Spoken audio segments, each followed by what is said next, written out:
Josif Gorrea. Sipas jetëshkrimit të tij, mësojmë se Josif Gorrea ka përfunduar studimet e larta në Universitetin e Tiranës në vitet 84-87 në Fakultetin e Historisë dhe Filologjisë, dega gjuhë angleze. Nga viti 88 deri në vitin 91 ka punuar si mësues i gjuhës angleze në shkollën e mesme Çerm Sektor dhe përkthyes shtetëror në Alp Turizëm Tiranë. Në vitin 92 deklaron se ka ikur për herë të parë nga Shqipëria, duke shkuar si vizitor dhe punoi një sezonal në ishullin e Santorinit dhe në Athinë, Greqi. Nga viti 94 deri në vitin 98, Josif Gorrea zhvendosë drejt Suedis, duke punuar si mësues i gjuhës shqipe dhe gjuhës angleze në komunën Vallentuna, Tabi dhe Ekero, Stockholm, Suedi. Në vitin 98 ai kthehet nga Suedia dhe themelon ndërmarrjen private Lisar Seedlings, SHPK, tek e cila deklaron se ka qenë drejtues deri në vitin 2023, periudhë kur edhe u zgjodh kryetari i Bashkisë Divjak. Me këtë ndërmarrje, e cila duket se ka monopolin e prodhimit të fidanëve në Divjak, do të merremi më vonë.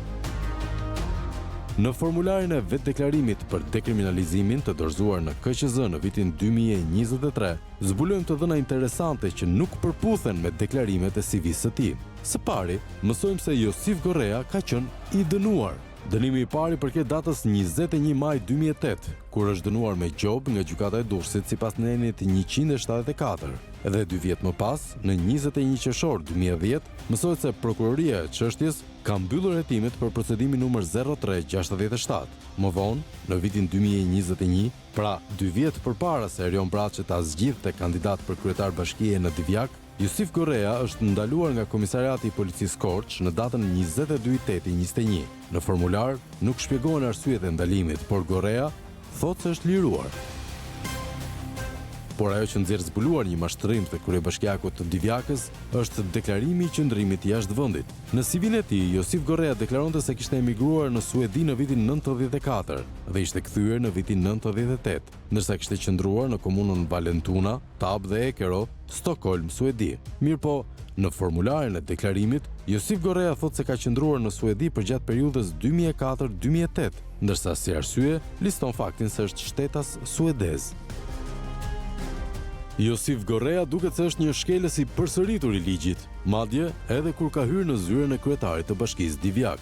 Emisioni Plug disponon një vendim të gjykatës administrative të Tiranës që detyron kryebashkiakun e Divjakës të paguajë një gjob prej 4 milion lekësh që i është vendosur nga Inspektorati i Lartë i Deklarimit të Pasurive. Konkretisht, në datën 26 maj 2025, ILDKPI ka gjobitur me 400.000 lekë gjob kryebashkiakun e Divjakës, Josif Gorrea, bazuar mbi ligjin numër 9049 për deklarimin dhe kontrollin e pasurive të detyrimeve financiare të të zgjedhurve dhe nënpunësve publik. Sipas vendimit, Josif Gorrea është vënë në dieni për gjobën nga ILDKPI nëpërmjet postës. Subjekti ka marrë dieni për vendimin e dënimit me gjob, por nuk e ka ekzekutuar atë vullnetarisht. Për rrjedhoj, ILDKPI i është drejtuar gjykatës me kërkesë për lëshimin e urdhrit të ekzekutimit të gjobës.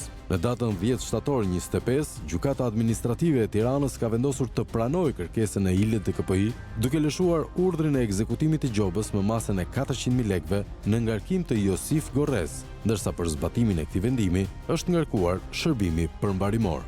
Emisioni Plug kërkoi detaje shtesë nga ILDKPI mbi arsyet e dënimit me gjob, duke i dërguar këtij institucioni një kërkesë për informacion. Por ILDKPI në një përgjigje për emisionin Plug justifikohet se nuk mund të jap informacion mbi arsyet e dënimit të Josif Gorres, me pretendimin se të dhënat që janë përdorur nga hetimi administrativ janë siguruar nga palë të treta.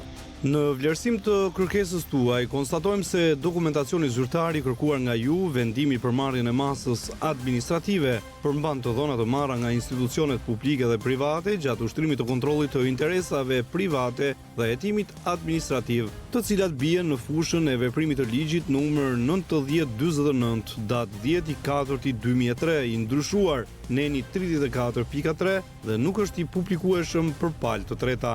Në këtë kuadër, Inspektoriati i Lartë mund të publikojë vetëm deklaratat e interesave private të redaktuara në përputhje me mbrojtjen e të dhënave personale, duke mos publikuar të dhënat të deklarimit të cilat lidhen me proceset verifikuese apo kontrolluese.